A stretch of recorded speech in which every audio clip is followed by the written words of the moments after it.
گوالیار کے پرانے زمانے کے بارے میں کچھ بتائیے کہ کیسے حالات تھے، کہاں سے آپ نے شروع کیا، آپ یہیں پیدا ہوئے، تھوڑا سا ان زمانے میں کے اپنے بارے میں بتاؤں؟ جی جی گوالیار میں یہ کل ملک بھر کے طرح حالات یہاں بھی تھے، اور خاص طور سے میرے ساتھ اور میرے بزرگوں کے ساتھ جو گزری ہے وہ جو میری سن 1945 کی برتھ ہے، تو سن 47 آتے آتے میں 2 سال کا تھا۔ اب جب ذرا ہوش سنبھالا تو میں نے اپنے گھریلو حالات عجیب غریب پائے۔ مزاج حالانکہ ان لوگوں کے، میرے دادا کو بھی میں نے پایا، حمید الدین شاہ صاحب رحمۃ اللہ علیہ بھی ملے مجھے، ان کی پرورش اور ان کے ساتھ صحبت کا فیض بھی مجھے ملا، اور میرے والد بھی رہے، اور اس زمانے میں بزرگوں میں میری دادی اماں بھی تھیں، اور میری دادی اماں کی والدہ بھی تھیں، اور میری والدہ کی دادی اماں بھی تھیں۔ وہ رائل فیملی کے، میری ماں اور ان کے ددیال والے سب گوالیار کی رائل فیملی کے لوگ ہیں۔ وہ میری دادی اماں، میری ماں کی دادی اماں کا مجھے یاد آتا ہے، وہ محل میں مہاراج گنج کے سن 47 سے پہلے تک کوئی تقریب ایسی نہیں ہوتی تھی، دودھا بائی کہتے تھے مراٹھے انہیں، نفیس بیگم نام تھا ان کا، تو کوئی تقریب ایسی نہیں ہوتی تھی عورتوں میں، کوئی مجلس ایسی نہیں ہوتی جب تک دودھا بائی نہیں پہنچ جائیں، اس وقت تک کھانا بھی شروع نہیں ہوتا تھا۔ تو وہی مزاج تھے ان لوگوں کے شاہی، لیکن ان سب کے باوجود شاہ صاحب، ہمارے حمید الدین شاہ صاحب رحمۃ اللہ علیہ بڑے شاہی آدمی تھے، اور ان کا مزاج ذرا تیز تھا۔ یہ اس خانقاہ کا خاص مزاج رہا ہے، یہاں تک کہ میرے زمانے میں جب میں سیاح نشین ہوا تو راجیو جی آئے، میں نے آپ سے ذکر کیا، تو ان کی تعظیم کے لیے میں اپنے حجرے میں سے نہیں نکلا، وہ تشریف لائے، میرے کمرے میں حاضر ہوئے، مجھے سلام کیا اور مجھ سے عرض کیا کہ زیارت کرا دیجئے۔ جب میں اٹھا اس وقت یہاں کے ان کے ساتھ جب حاضری ہوئی تھی ان کا وزٹر رجسٹر میں دستخط ہیں راجیو جی کے، آپ وزٹر رجسٹر دیکھیں، اس میں امپورٹنٹ لوگوں کے نوٹس ہیں۔ بہرحال تو وہ ان کے ساتھ جو ساتھی تھے ان میں یہاں کے چیف منسٹر بھی تھے ارجن سنگھ صاحب، اور ودیا چرن شکلا صاحب، شیاما چرن شکلا جی، اور مدھیہ پردیش کی پوری منسٹری تھی راجیو جی کے ساتھ۔ بڑی ادب سے انہوں نے حاضری دی ہے، گریٹ سینٹ میں ان کے فوٹوگراف بھی چھپے ہیں، اور یہ فیملی کے ساتھ ان کی والدہ جو اندرا جی تھیں وہ بھی بڑا قریبی تعلق رکھتی تھیں، اور فقیروں کے ساتھ مزاج بھی تھا ان کا، ادب آداب کا۔ اعجاز میاں میرے بیٹے جو ہیں وہ بچپنے میں آپ دیکھیں گے تصویروں میں، وہ بیٹھے ہیں گود میں چھوٹے سے اندرا جی کی گود میں۔ خیر بہرحال تو یہ تعظیم کا سلسلہ یہ ہے، میں نے آپ کو بیان کیا کہ راجے مہاراجوں کے لیے کوئی اجازت بھی نہیں ہوتی تھی آنے کی، اب اگر آ گئے ہیں تو انہیں تعظیم کرنا ہے، تو یہ معاملہ تھا، اسی مزاج کے یہ لوگ ہوئے ہیں۔ لیکن سن 47 کے بعد جو میں وہاں یاد کر رہا ہوں وہ مفلسی کا دور تھا۔ مفلسی کے باوجود میں نے یہ دیکھا ان فقیروں کو، جو میرے پیر بھی تھے، دادا پیر بھی ہوئے، دادا میاں رحمۃ اللہ علیہ، کہ انہوں نے کبھی دست سوال کسی کے سامنے دراز نہیں کیا تھا زندگی، اور کسی نے کوئی نظر بھی پیش کی تو منع کر دیتے تھے، لے جاؤ حضور کے دربار میں، پیٹیاں لگی ہیں وہاں ڈال دو، مجھے کیوں دیتے ہو، کیا ضرورت ہے مجھے۔ میں نے پوچھا ان سے کہ صاحب اپنے پریشانی کے دن ہے، کہنے لگے نہیں، فقیر صرف خدا سے تعلق رکھتا ہے اور اس کی حاجتیں خدا ہی روا کرتا ہے، اور میں خدا سے ہی عرض کرتا ہوں اللہ تعالیٰ دعائیں قبول کرے گا، پریشانیاں انشاءاللہ سب دور ہوں گی۔ تو وہ انہوں نے وہ چھوڑا نہیں اپنا وہ مزاج، اور میں نے اس میں کرامتیں دیکھیں، اس سب کے باوجود بہت سی کرامتیں میرے بچپنے میں ان لوگوں کی دیکھیں، حالانکہ میں درگاہوں کو نہیں ماننے والا بچہ ہوں۔ یہ کیا ہے، کیا کوئی زندگی ہے، دفن ہو گئے، ہڈیاں بھی نہیں بچی ہوں گی قبروں میں، اور ابھی بھی چادریں چڑھی ہوئی ہیں اور نیازیں ہو رہی ہیں اور روز ہو رہے ہیں۔ یہ میں حصہ تھا بچپنے میں کہ بہترین پیشہ ہے کہ ہینگ لگے نہ پھٹکری اور رنگ چوکھا آئے، یہ کیا زندگی ہے کوئی؟ مجھے جو تعلیم دی گئی بچپن میں وہ السعی فریضۃ کی تعلیم دی گئی، کوشش پہلا کام ہے۔ تو مجھے یہ تلقین کی گئی کہ محنت شاقہ تو اپنی جگہ کرتے رہو، لیکن اللہ سے دعا کے لیے سر و سجود بھی رہو کہ میں محنت کر رہا ہوں، اللہ تعالیٰ تو اجر عظیم عطا فرما، تو کامیاب ہو جاؤ گے۔ متعدد ایسے لوگ ہوئے ہیں دنیا میں کہ جو محنت کے باوجود بھی ناکامیاب ہوتے ہیں۔ تو جب تم محنت کر کے دستے سوال دارات کرو گے اللہ سے اور دعا کرو گے تو پھر فیلور نہیں ہوگا، ناکامی نہیں ہوگی، اور یہ حقیقت ہے۔ میں نے اس کو ایسا ہی پایا۔ بہرحال میں پس منظر میں گوالیئر کے تعلق سے یہ کہنا چاہتا ہوں مختصر طور پر کہ ہم اپنے وطن میں رہ کر ہی غریب الوطن ہو گئے سن 47 میں، اور وہی زندگی گزری۔ بڑی حویلیاں تھیں، میں نے نقشے دیکھے ان لوگوں کی جو اجداد رہے ہیں، 500 دروازے اور کھڑکیاں تھیں اس میں، سروینٹ کوارٹر تھے، مسجد تھی، 2 ایکڑ زمین کچن گارڈن کی کچن کے ساتھ تھی۔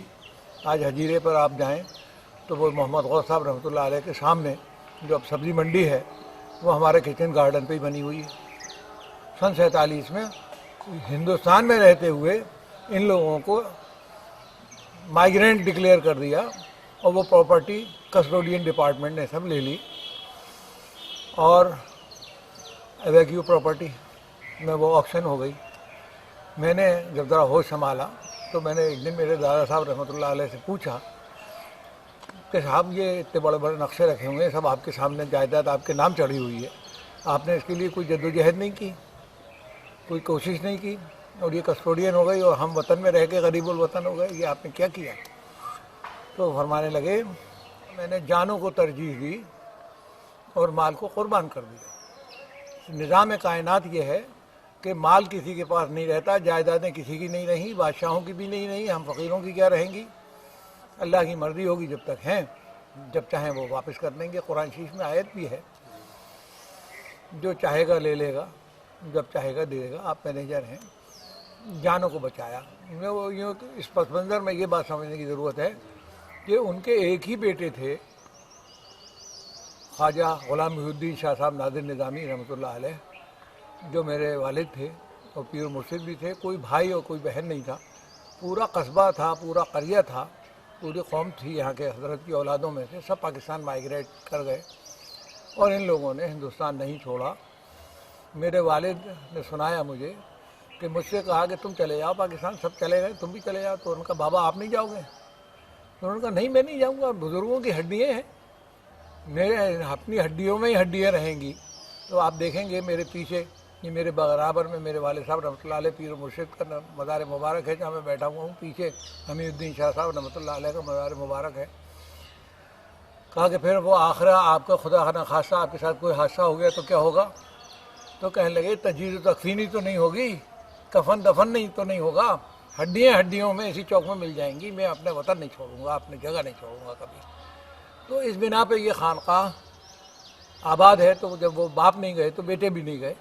انہوں نے کہا ہاں، میرے والد نے مجھ سے ایک دن کہا کہ کیا خدا ہندوستان میں نہیں ہے؟ کیا پاکستان چلے جائیں گے وہیں خدا ملے گا؟ ہر جگہ اللہ ہے اور ہر جگہ اس کی حفاظت ہے، اور ہم اس کے اوپر یقین کرتے ہیں۔ وہ زندگی اسی کی ہے، جب چاہے گا جیسے لے لے گا، پاکستان میں بھی لے سکتا ہے، ہندوستان میں بھی لے سکتا ہے۔ یہ تو کوئی گارنٹی نہیں ہے، کوئی کسی ملک میں رہ رہا ہو تو اس کے لیے حیات تنگ ہو جائے، وہ سب اللہ کی ہے۔ اس طریقے سے میں نے یہاں سے پرورش پائی ہے اور دیکھا ان کو۔ بعض دفعے یہ جنگل تھا، یہ درگاہ شریف جہاں آپ اور ہم بیٹھے ہیں، میرے بچپن میں جنگل تھا، یہاں سے 2-2 4-4 کلومیٹر تک کوئی آبادی نہیں، کوئی دکان نہیں، کوئی ضرورت نہیں۔